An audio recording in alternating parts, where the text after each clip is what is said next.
Hello everyone, I'm Lara Sanz, and today we are going to talk about the chapter number 10, that is Semantics, the meaning of the words and the sentence. To start, we have to know that semantics is the study of the meaning that is communicated through language. Since through the meaning of contemporary academic discipline, it's a major research focused on linguistics, philosophy, psychology, anthropology, and computer science, to name only the most obvious. The aim of this chapter is brief outline some important current approaches about linguistics. The discourse begin with considering semantics as a part of the street linguistics, the basic activity of document think individual language. The early 20th century saw a philosophical conception on the language that had a profound impact on the study of the meaning in linguistics. This term refers to analytic philosophical focus on the relationship within language and knowledge, logical and mathematics. The physical study of the noun elements of the language, word as a name, nouns, subjects, predicates, negations, and sentence connectors. Proof pronoun and attributive to language has his course discussion of mind generation notation as such as refers through and intersubjectivities. One important proposition was that the necessary rigors for this enterprise could be gained for applying the methods using the development of the theory of logic. The growing adoption of those notions by linguistics can be described as philosophical turn.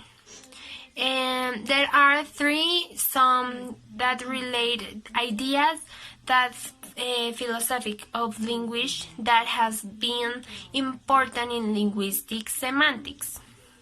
The first is that the semantics contents of the statements can be characterized as a proposition,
Well, now I'm going to talk to you about semantics in describe and typological linguistics.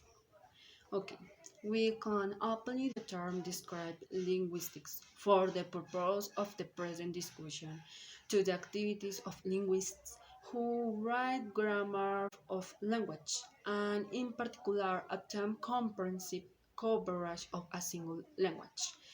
Such linguists typically issue formalism and instead use a toolbox of ideas and procedures that has developed over time from structural linguistics and that is increasingly called basic linguistic theory. In grammar, this leads to the identifications of systems, for example, where morphological forms might be mapped to meaningful distinctions of downs, aspect, mood, ambientality, and negation. We can take the example of the semantic system of aspect, which allows different views of how a situation is distributed over time.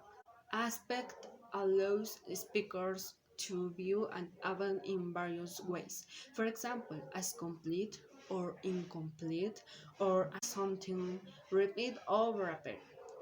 This may be marked morphologically on the verb, as with the Somali past tense perfective, imperfective distinction in the examples below.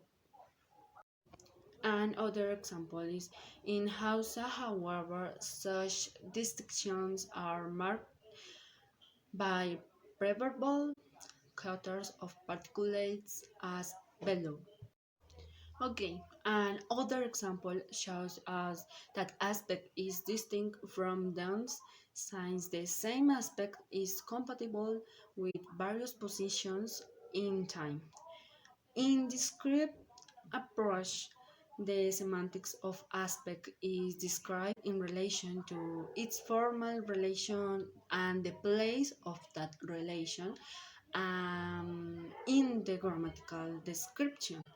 The account of other semantic system will be aligned with their grammatical mapping, providing a dispersed account of grammatical semantics. In this approach, a level of generality is realized through typology, the study of linguistic systems found cross-linguistical, where particular semantic where particular semantic systems are factored out of grammars and compared across samples of language. One example is modality, which allows the speaker to communicate judgments of the potentiality of a state of affairs. The ontic modality allows the speaker to communicate attitudes to social factors of obligation, responsibility, and permission, as you might let them know the truth versus you must let them know the truth. Okay, the other main semantic task in this approach is to account for word meaning by the creation of a dictionary or lexicon for each language. So, in this balance between grammar and lexicon, we can see a modern reflection of Franz Boas' anthropological linguistics system of grammatical description, word list, and text. Polysemy describes cases where distinct sounds are analyzed as being related either in speaker's means or historical. Okay, so continue. Cognitive semantics is part of a wider approach known as cognitive linguistics. This approach seeks to reflect research on concepts and conceptual categories in the cognitive psychology literature and incorporates endowment theory. Cognitive semantics generates a particular approach to word meaning. Things speakers can refer to be an expression may be called its extension, and different types of linguistic expression are seen as having different types of extension. So the name Mogadishu will have the city as its extension, while the noun camel as its extension the seat of camels. It is possible to extend this to other types of words, so that the verb live will have as its extension the set of things that live, and the adjective green will have as its extension the set of green things. In cognitive semantics, however, words are associated with conceptual categories, and this raises the questions of how those are structured. Cognitive semanticists have been influenced by experimental evidence from the psychologist Eleanor Roch's work, in particular that categories naming natural objects a structure of prototypicality where they lack sharply defined boundaries and have focal points represented by prototypical members of the category. The qualities of the prototypical members are most salient for the category. Influenced by these results, cognitive semanticists have proposed that lexical categories are forms of radial networks of sense where the prototypical sense is related to other sense by cognitive process including generalization, specialization, and extension by metaphor and metonymy. Dever and Beresford analyzed where, as shown in the central prototypical sense of a learning institution, is extended to other sense by such process. Cognitive semanticists have investigated the particular problem of polysemy in prepositions, which are of special interest to this perspective because they are grounded in spatial experience. Spatial concepts in this approach are grounded on more fundamental kinesthetic concepts called, in one version, image schemas. One such schema is a path diagrammatically represented as in the next figure.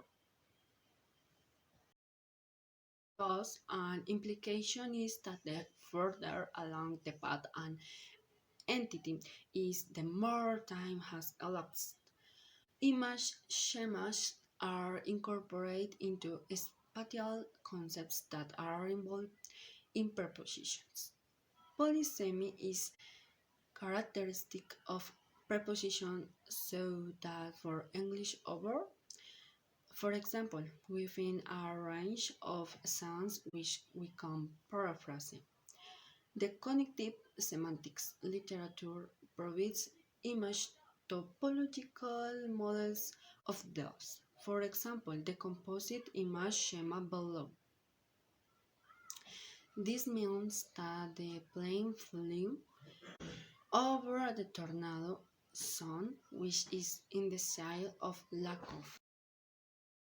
In figure schema above, the moving entity is termed tear trajectory, and the background against which the movement occurs is the LM landmark. In Lakoff's account, this schema is the central one and is extended to other sounds in the semantic network of over.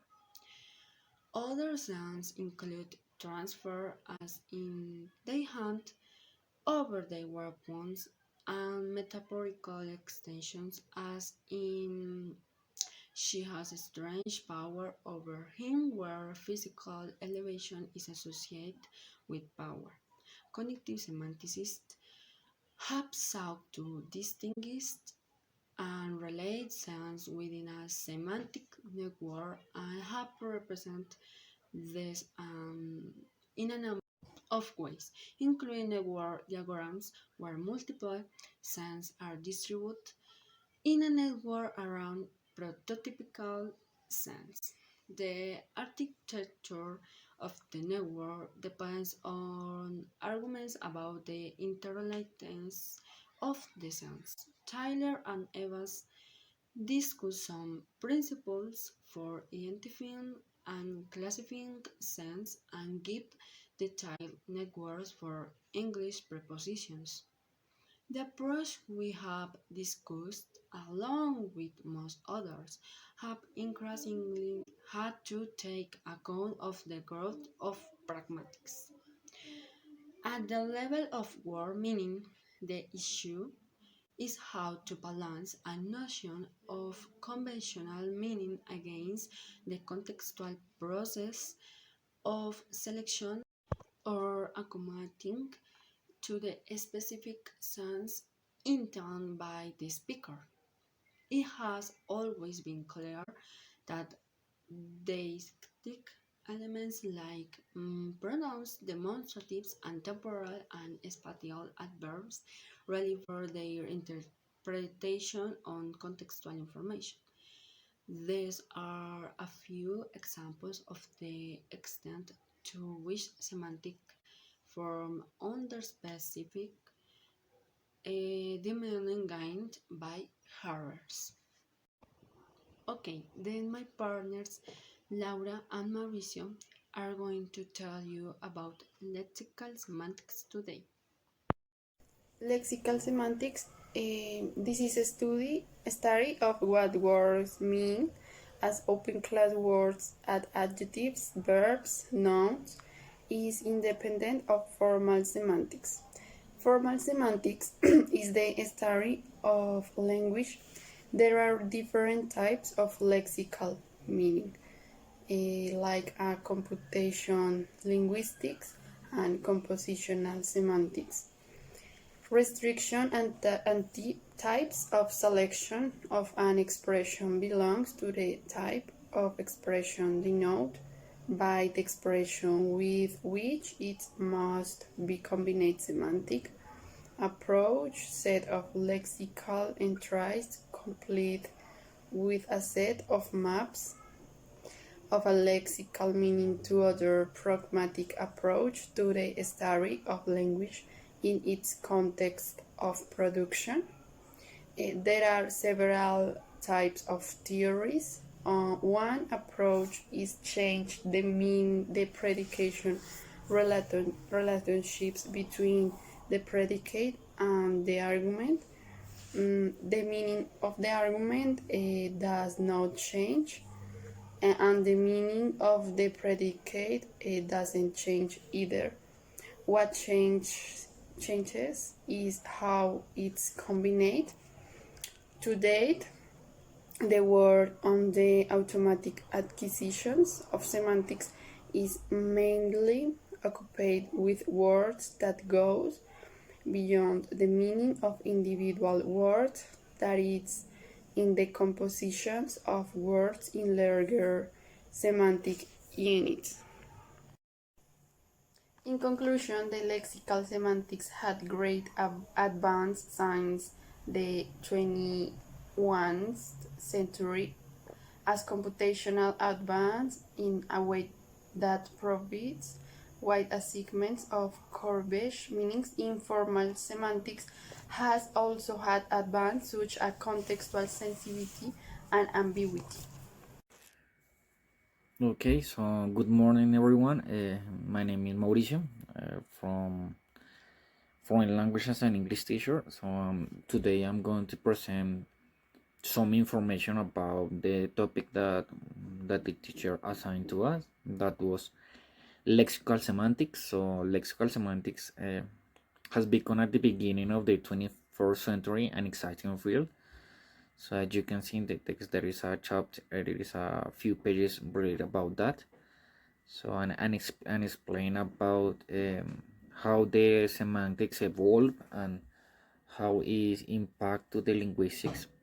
So there are many people that research about that topic. I'm just telling to you a few aspects that I'm really interested in, and I read today about the topic that says that the lexical semantics also may impressive stress in the precision with attached problems of lexical meaning like contextual sensitivity, ambiguity, and able to take in account of perceptive description of data that have lower sister formal analysis. Also, there is an also exciting prospect of marrying the best that formal semantics has to offer with empirical methods of distributional semantics. We don't know yet that the last part of the story is going to go, but we hope we'll run to see what it involves.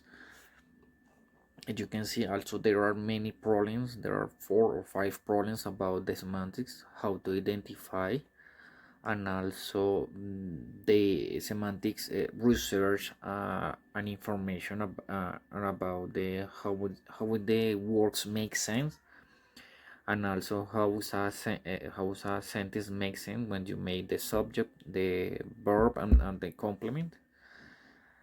And also explain to you like the new like the future of the semantics, that said that you can analyze a text in English about the meaning, not only translate every word that says in the paragraphs. Is not the idea. It's only that the comprehension of the text that we're supposed. And also we are the text approaches about the information that involve the semantics.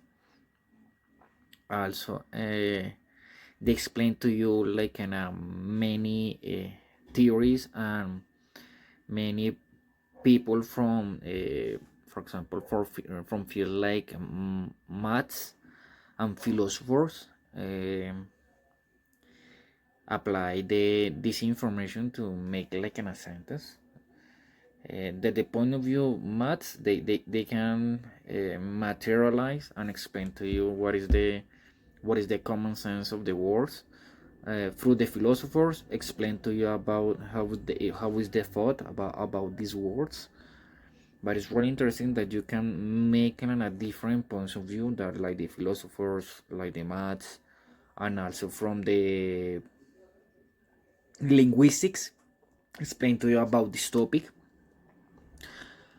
Also explain to you through the many models, mathematics, and also through numbers, what some words has the has meaning or has like a punctuation. For example, words like strawberry, like car, like truck. Also explain to you through the Cartesian plano Cartesian in Spanish. Explain to you how is the world has divided. It's really interesting to know about. I don't know yet. Also they explain to you about the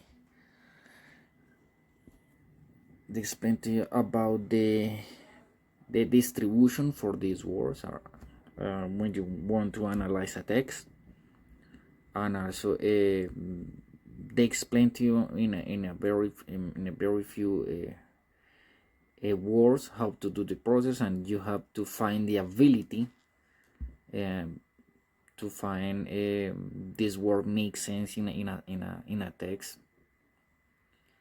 Also, the idea is that this kind of documents, or this kind of book, in this case the Handbook on Linguistics, explain to you about how the linguistic, in this case the semantics, it works. So that's all for today, and thank you very much for your attention. Bye bye.